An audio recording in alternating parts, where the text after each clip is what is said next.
Welcome to another In Wheel Time podcast, a 30-minute mini version of the In Wheel Time car show that airs live every Saturday morning, 8 to 11 a.m. Central. Shield.com. Your favorite go-to spot in car podcasting and live streaming. You're on the In Wheel Time Car Talk Show. Just ahead, Patrick Olson, Carfax, and talk about the used car market. We got this week in auto history, and we'll get you caught up on the stories making automotive news headlines this week. Howdy, along with Mike out of this world, Mars. We always need more Jeff Zekin. I'm Don Armstrong. Glad that you could join us today on the In Wheel Time Car Talk Show. And also joining us right now is Patrick Olson with Carfax. Patrick, good morning. Good morning, guys. Thanks for having me. Well, thank you very much for joining us today. We always love to talk to Carfax. And how's business? Business for us is good. There's a lot of people out there looking for cars, and we're trying to help them make sure they get the right car. One of the new things we've added, to be honest, is we actually added new car listings to our site. So new car listings. You find used cars at our site. Wow. You can get new cars there too. Well, I had no clue. So what's up with that? I mean, do they steer you to a dealer? Yeah, that's how all of our listings work, right? New and used. But we know that, almost 2/3 of shoppers are considering both. And so we felt we were not helping out by not having new car listings. So now we've added new car listings to our mix. Huh. Interesting. So how does that work? Okay, so let's just say, for instance, that I'm in the market for a GMC Sierra Denali. Yep. Okay, so what do I do? Type in that, and then just go to the Carfax.com page like you normally would, put in the vehicle you're looking for, and there's just a little button that says new. And so click new, and we will show you all the new Sierras within, anywhere from 50 miles of your zip code to nationwide, depending on how unicorny you're looking for your truck. Can you drill it down? Can you make it unicorny? You can, although for new, we have fewer tools than we do for used, right? For used, we can help you identify one-owner vehicles or no-accident vehicles. For new, they're pretty much all the same. But, we can say, does it have Apple CarPlay? Does it have, a towing package? Whatever it is that you're looking for, there are some filters on there to help you find the unicorn. So are you able to track, say Mike goes out and buys a new Sierra Denali, and he goes through Carfax. So you've got that logged in somewhere. You've got that data placed somewhere. Now, can you follow that vehicle through Mike's ownership and then down to the next one? By that Absolutely. VIN? So what we follow is when that car gets registered, we'll be notified. We'll make note of that. If it goes through a safety inspection, depending on which oil change shop he takes it to, we'll track that as well. And so we will see all of the touch points that Mike's truck goes through over its life, including onto the next owner or third or fourth or what have you. But you have to take your truck to a place that actually reports that to Carfax, correct? That's absolutely right. And if you're one of those people who changes their own oil, we're not tracking that on the vehicle history report. However, we do have a way that if you change your own oil, you can upload a receipt of the oil you bought into the Carfax Car Care app so that you can show the next potential buyer, hey, I did the work. Here are the receipts for it. I'll store it right in your app. So if I go to someplace, a change shop to have my oil changed, is there a way for me to find out which shops participate? Because to me, that Carfax report is going to add value when I get ready to sell my vehicle. That's absolutely right. So a car with well-documented service history over time, we estimate it's worth about $2,000 more than one that isn't. So you can look at the shop and see if they say they're Carfax affiliated, then you can be sure they're going to take it there. You can ask the person doing the work, are you going to report this to Carfax? And again, if they don't, you can still upload your receipt into the Carfax Car Care app so that you've got a record for the next potential buyer. So this is registered by vehicle, not by dealerships. This is all by VIN, right? This is all by vehicle identification number, not by who's selling. So you could buy from someone who doesn't work with Carfax at all, and we would still track that information in an effort to help whoever the next buyer is understand what your truck has gone through. Yeah, but the majority of the dealerships I see nowadays are registered somehow or affiliated somehow with the Carfax organization. Absolutely. Yeah. No, we definitely have a wide reach.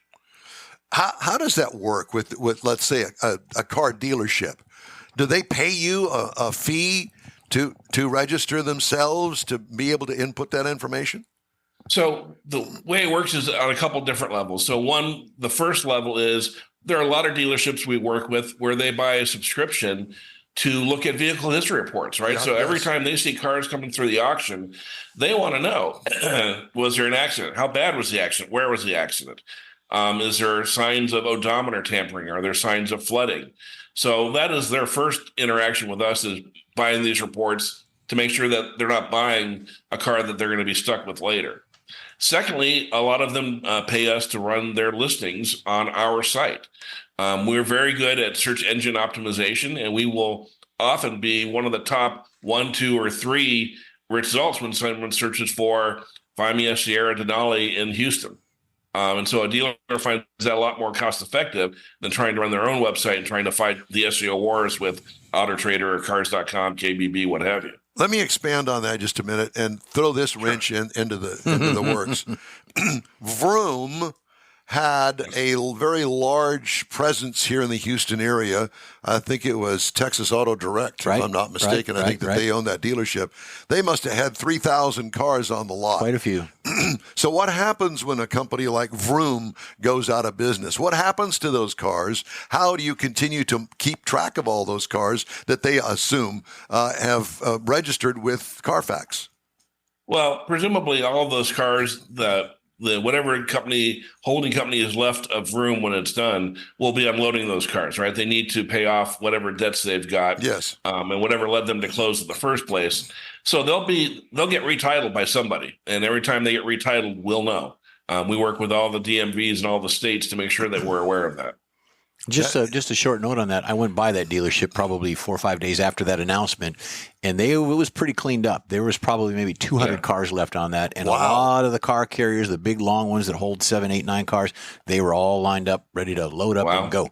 But they were cleaning it up pretty quick. That was an old AutoNation dealership when AutoNation was in business, and it was a huge, huge lot. And they had a prep area, a huge garage where they prepped all the cars. It was impressive back when it was AutoNation. I started with AutoNation at that dealership. There was a recon center behind it, and the service center was state-of-the-art back in the time. But it was fun. It was a lot of interesting things and a good concept at the time. Yeah, and to have a big dealership like that go out of business, and the cars that I saw on the lot, they were probably 3, maybe 5 years old, but they were premier, pretty good looking cars. Yeah, the used car market has been, over the last year had pretty high prices. So I can imagine, dealership like Vroom would want to target the cars you're going to get the best return on. The good news for shoppers, though, is used car prices are coming down. We track those month over month, and in January they dropped about anywhere from $500 on average to $1,000 on average from the month before. So we definitely think it's getting to be a better time to buy a used car. Do you think that trend will continue? I do, because right now new car inventory on lots across the country are at a 3-year high, and so that is meaning that automakers are returning to doing low interest rate financing, cash rebates, that kind of thing. And as new car prices come down, that inevitably puts pressure on used car prices to go down, because you have a choice between a new Honda Accord at 0.9% and a used Accord at 7 or 8%, which is around the current used car rates. You might be tempted to get the new one instead. So dealers need to compensate for that by lowering their used car prices. Okay, let's talk about EVs. Do we dare even talk about EVs? Because it seems to be a hot topic these days. Touchy. Except in Chicago, where it was so cold they couldn't get them charged. Yeah, we heard about that. Yeah. I love EVs. I got to tell you, I think the issue with EVs right now is twofold. One is just owner lack of knowledge about how they work and what you have to make sure you do. And secondly, the infrastructure for charging in this country is really poor. And if we're going to have mass adoption, we're going to have a lot more and a lot better chargers out there for people to use. Yeah. Well, and what do you think about pricing? I mean, typically an EV, for the most part, and I'm just going to use Tesla as the benchmark here, and not maybe perhaps Hyundai or something like that, but a more upscale model of an EV. Do people trade them in the same way that they would an ICE car, where the ICE car may have 45,000 miles on it? Do you see that the mileage is greater on an electric vehicle? To be honest, I haven't studied a lot. Actually, my expectation is kind of the opposite. Because EVs need to recharge frequently, I kind of expect EVs to have fewer miles on the car than an ICE car, because it's harder, frankly, and takes longer to recharge them. So I think those drivers are being more selective about how and when they drive them. I think in a lot of cases, it's a second car in a family. Interesting. And grocery getter. And I work with a guy that has a Tesla. It's now a couple of years old. His wife has the gasoline engine, and he's got the Tesla, the electric. And there are occasions that he has now discovered, after living with this thing for a couple of years, that there are issues when it comes to finding a charging spot. He regularly goes back and forth to San Antonio, and that's probably at the outside edge of the Tesla's range. Right. So he does make a stop before he gets to San Antonio from Houston to recharge it for 30 minutes. Well, that's 30 minutes in my estimation, that I could narrow that down to 25 minutes, or I'm sorry, for 5 minutes if I went and got gasoline in the thing. And I think that more and more people are discovering this. Do you agree? I do. I absolutely do. And I think the people, for example, in Chicago had the issues. They didn't realize that you need the battery to be warmed up to a certain level before that battery will accept a charge. And so their battery had run pretty far down. It was too cold to accept a very strong charge. And so a lot of the cars died while waiting to get to a charger because there was a long line. And Chicago's a little different because a lot of those EV owners live in apartments. Like, for example, I put in a EV charger in my garage because I get test cars every week, and about half of them these days are EVs. I want to make sure I can charge it. But without having your own charger, now you're reliant on the chargers of the world. And I think, to me, plug-in hybrids, once they become cost, what's the word I'm looking for, equivalent to ICE cars, could be the wave of the future. But right now, they're $3,000 to $5,000 more than the equivalent ICE car. And I think that is what is keeping them out of consumers' hand. But the idea of, I could charge it for the 40 miles I commute every day and never pay for gas during the work week, but then I can fill it with gas when I want to go to grandma's for Thanksgiving or go on a summer trip or what have you. Well, I understand that both Ford and GM are going, let's put the brakes on the full EV thing for a moment, and let's go back to the hybrid thing. Yeah. And they're going to start building some hybrids because apparently they feel that that's the way to go. What do you think about that? Well, I think there are a lot of consumers out there who are very afraid of being stranded. And frankly, the news out of Chicago did not allay those concerns. And I think Toyota is, in a quiet way, saying, I told you so. They did not run pell-mell towards EVs. And, their Prius and their hybrid powertrain has been phenomenal now for about 20 years. And there are still first-generation Priuses chugging around out there, 300, 400,000 miles. So I think hybrids are a great alternative. I'm driving a Hyundai Elantra this week that's a hybrid. You get something like 50 miles per gallon. That's a great commuting car. It starts at like $24,000, gets 50 miles plus gallon to the gallon. It's got all the features I would want in it, other than the base level does not have a powered driver's seat, which I would have to have. I'm 6'1", my wife is 4'11". There's no way we're manually switching back and forth in that car.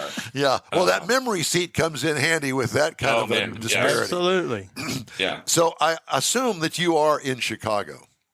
No, I'm actually in Chattanooga, Tennessee. Okay, all right. Because I was going to ask you, are you going to go to the Chicago Auto Show? I used to be in Chicago for like 25 years, and I used to go every year, but sadly I missed it this year. Yeah, well, I think it opens to the public actually today.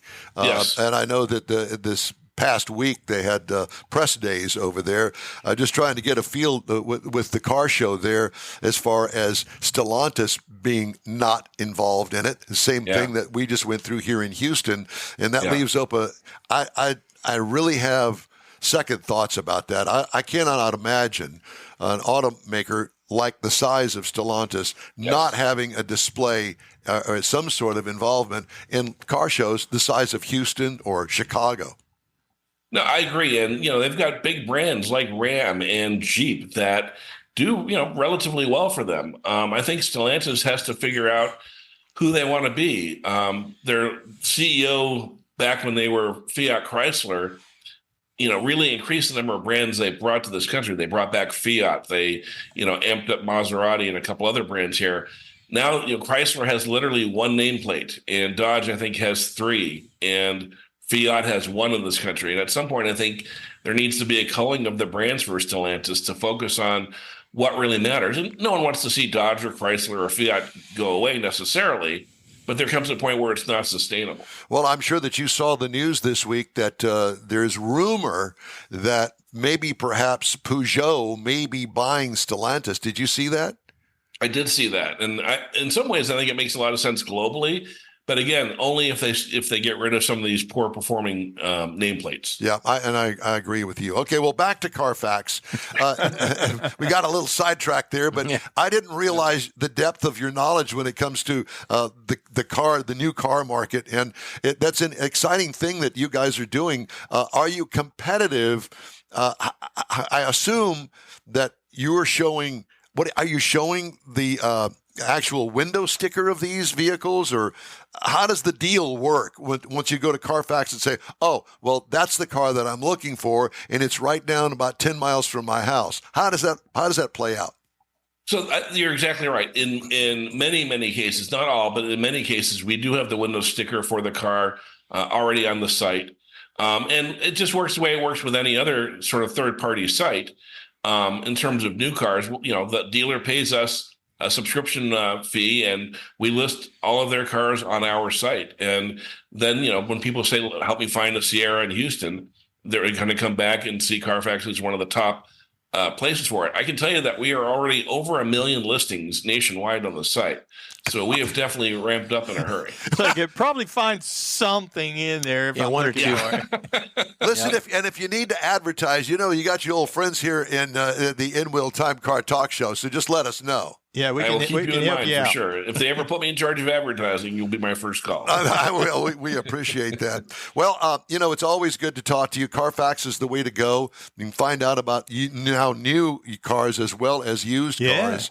And I want to know if that car that I'm looking at that looks really good, that is wrecked or not. I want to know. I want to know the service history of it. I want to know if there's any warranty left on it, and you guys can help me out with all that. Or a recall. Absolutely. Actually, it's funny you mentioned that, because accident and ownership are really 1 and 2 of what used car shoppers want to know when they're buying.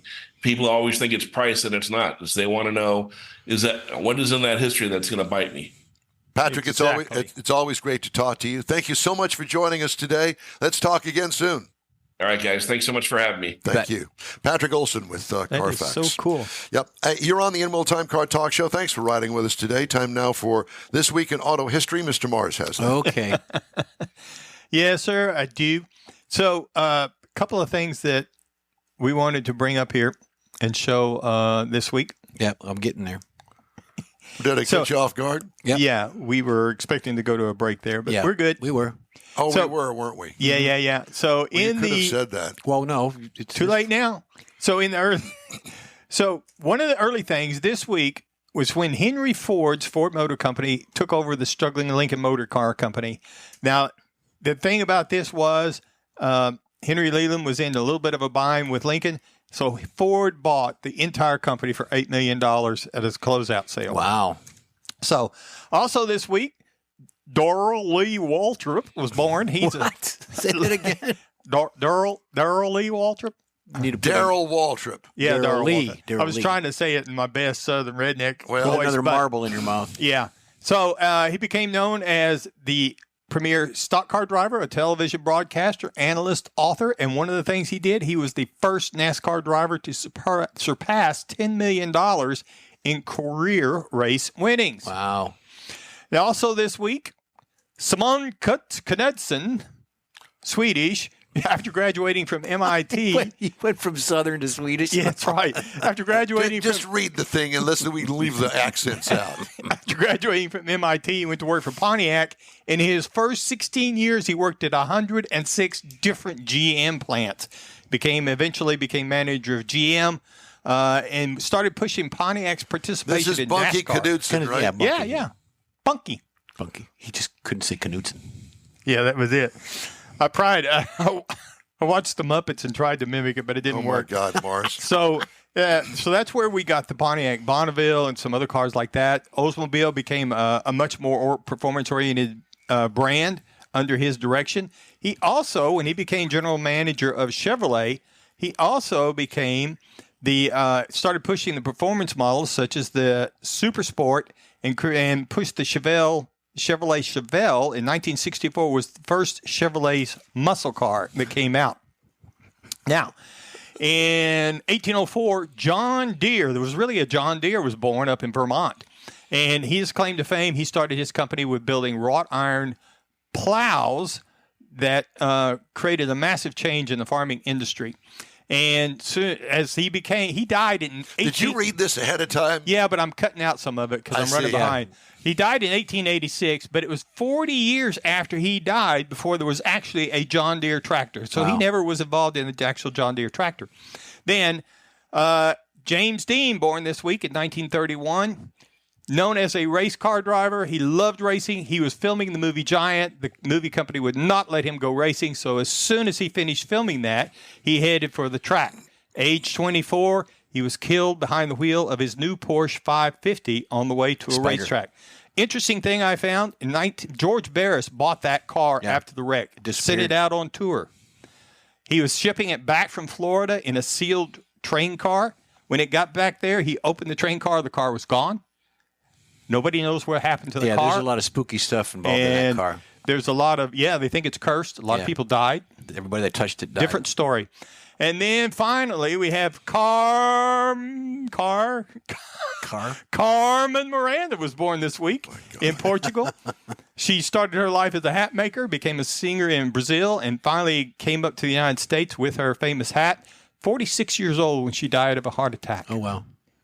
It was all the weight on her head. Yes. That was this week in automotive history. All right. Thank you very much. You're on the In Wheel Time Car Talk Show. Thanks for riding with us. We've got more of the In Wheel Time Car Talk Show coming your way after a very quick break. As soon as we get it all. As soon as we get it together.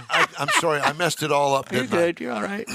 But nobody stopped me, so they just let me go ahead and mess it up. We just got to load it. That's all. Okay. You ready now? Sure. No, are you really sure? No, I am sure right now. Do it. All right. Do it. Is it? Yep. Go. Okay, here we go.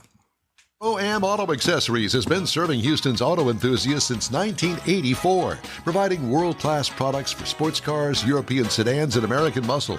Pro-Am is known as the place to go to find exclusive and hard-to-find parts and accessories.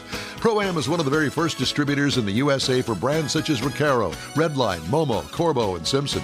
Located in the heart of Houston's premier retail and service corridor, the Galleria area, Pro-Am's walk-in storefront includes an 8,000-square-foot warehouse, showroom, and installation bays. Pro-Am not only sells parts and accessories, but also offers installation and service. Pro-Am is now reaching a worldwide audience through Pro-Am.com, taking its local reputation to the rest of the world.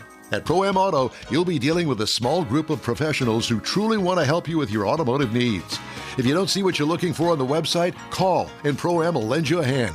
Pro-Am Auto, 6125 Richmond at Green Ridge in Houston's Galleria area. Call them at 713-781-7755. Want to feel good about something special you did for someone special?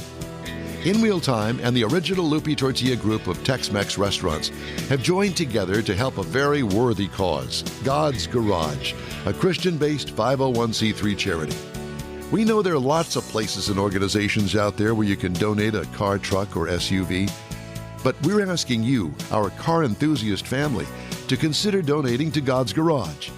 Visit godsgarage.org and learn about its mission, the women that have been helped, how each one is screened, and about their Restore You program. A car donation is an easy way to make a difference in the lives of others. God's Garage needs good operating vehicles, but will take all types in working and non-working condition. Make your heart and soul feel good by donating your gently used vehicle and help support single mothers, widows, and wives of deployed military at godsgarage.org.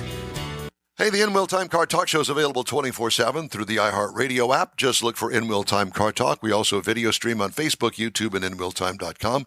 And podcasts are available from your favorite podcast provider. Just wanted to throw that out there at you. By the way, there are a couple of recalls to tell you about today. Glass panels may detach on the Nissan Murano for 2024. You don't want that to happen.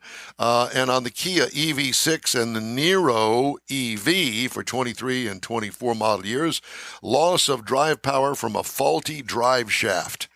Oh my God. I guess the drive shaft just comes loose and away she goes. That's all I can think. Nice.